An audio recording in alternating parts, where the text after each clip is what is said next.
আসসালামু আলাইকুম। সপ্তম শ্রেণী অর্ধবার্ষিক পরীক্ষা 2026, বিষয় বাংলা দ্বিতীয় পত্র। তোমাদের 15টি অবজেক্টিভ থাকবে, একটি প্রশ্ন আমি পেয়েছি এবং মোট নাম্বার থাকবে 50। আমরা আজকে সবগুলি দেখব। চলো একটি আগে সমাধান করি। যেমন বলতেছে, ভাষা হলো, একের সঠিক উত্তর হলো ক নাম্বার, ভাব প্রকাশের মাধ্যম। 2 নাম্বারটি হলো ধ্বনি লিখিত প্রতীককে কি বলা হয়? উত্তর হবে খ নাম্বার, দেখো, বর্ণ। 3 নাম্বার, নিচের কোনটি স্বরবর্ণ? 3 নাম্বারের সঠিক উত্তর হবে, দেখো, ছোট গ নাম্বার। তারপরে 4 নাম্বারটি দেখো, বিদ্যালয় শব্দটি কোন সন্ধির উদাহরণ? এখানে শব্দটি কোন সন্ধির উদাহরণ? 4 নাম্বারের সঠিক উত্তর হবে ক নাম্বার, স্বরধ্বনি। 5 নাম্বারটি দেখো, অর্থবোধক বর্ণ বা বর্ণ সমষ্টিকে কি বলা হয়? 5 এর সঠিক উত্তর হবে খ নাম্বার, শব্দ। 6 নাম্বার, বিভক্তিযুক্ত শব্দকে কি বলা হয়? 6 নাম্বারের সঠিক উত্তর হবে, দেখো, ছোট গ নাম্বার, পথ। তারপর হে বন্ধু এদিকে এসো, এ বাক্য বন্ধু কোন পথ? 7 নাম্বারের সঠিক উত্তর হবে খ নাম্বার। 8 নাম্বার দেখো, নদী শব্দের বহুবচন কোনটি? 8 এর সঠিক উত্তর হবে ক নাম্বার, নদীগুলো। এবার 9 নাম্বার দেখি, কারক কত প্রকার? 9 এর সঠিক উত্তর হলো খ নাম্বার, 6 প্রকার। তারপর 10 নাম্বার, রহিম কলম দিয়ে লিখে, এ বাক্য কলম দিয়ে কোন কারক? 10 এর সঠিক উত্তর হবে ছোট গ নাম্বার, করণ কারক।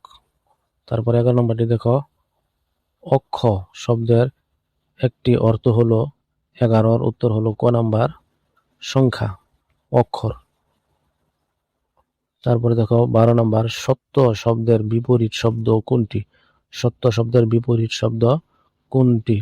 12 নম্বরের সঠিক উত্তর আমরা জানি, মিথ্যা, ক নাম্বার। 13 নম্বর দেখো, চোখে সরিষার ফুল দেখায় বাগধারার অর্থ কি? 13 নম্বরের সঠিক উত্তর হবে খ নাম্বার।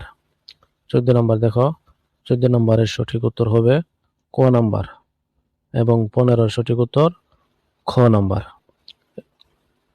এবার চলো লিখিত দেখি এবং তোমাদের সকল বইয়ের পরীক্ষার ভিডিও পেতে চ্যানেলটি সাবস্ক্রাইব করে রাখো।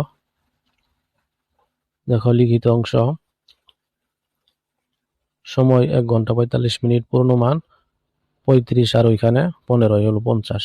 প্রথমে কি বলতেছে যে অনুচ্ছেদ রচনা লেখা যে কোনো দুইটির একটি, 5 পাবি কি? ডিজিটাল বাংলাদেশ, এটা লিখতে পারো, অথবা এই বই মানুষের জীবনের শ্রেষ্ঠ বন্ধু, এটা পরে যদি লিখো তাহলে এই সবগুলি লিখতে হবে। যেমন বইকে মানুষের শ্রেষ্ঠ বন্ধু বলা হয় কেন, এটা দিয়ে 1-2 লাইন লিখবে। তারপরে বই আমাদের কি কি সাহায্য করে, তারপরে লিখবে বই পড়ার অভ্যাস আমাদের উপর কি প্রভাব ফেলে। এইভাবে পর্যন্ত লিখতে হবে। তার চেয়ে ভালো আমি মনে করি ডিজিটাল বাংলাদেশ, এটাই লেখা উত্তম। 2 নম্বরে দেখো,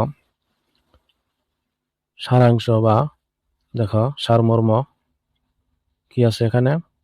একটি তাদের উন্নতির জন্য শিক্ষার, একটি দেশের হবে আর কি মনে হয়, একটি দেশের উন্নতির জন্য শিক্ষার কোনো বিকল্প নেই, এটা লিখতে পারো, অথবা জাগো দুর্বর জাগো নির্ভীক প্রাণ, এটাও লিখতে পারো। 3 নম্বরে দেখো কি আছে, ভাব সম্প্রসারণ, শৃঙ্খলাবদ্ধ জীবনই সুন্দর জীবনের চাবিকাঠি, অথবা পরিশ্রমই সাফল্যর মূল চাবিকাঠি, দুইটা যে কোনো একটা লিখতে পারো। তারপর দেখো 4 নম্বরে পত্র বা দরখাস্ত, তোমার দেখা একটি ঐতিহাসিক স্থান বর্ণনা দিয়ে বন্ধুকে একটি পত্র লেখো, অথবা বিদ্যালয়ে গ্রন্থাগারের সমৃদ্ধ করার জন্য প্রধান শিক্ষক বরাবর একটি দরখাস্ত লেখো। 5 নম্বরে আছে কি রচনা, কি কি রচনা দিয়েছে দেখো, পরিবেশ দূষণ যদি লিখো তাহলে এই কথাগুলির মাধ্যমে লিখতে হবে। খ নম্বরে বিজ্ঞান ও প্রযুক্তি, আর ছোট করতে আছে কি আমার প্রিয় বই, অর্থাৎ তোমার প্রিয় বই। এভাবে প্রশ্নটি ছাপানো হয়েছে। ধন্যবাদ, আজকে এই পর্যন্তই।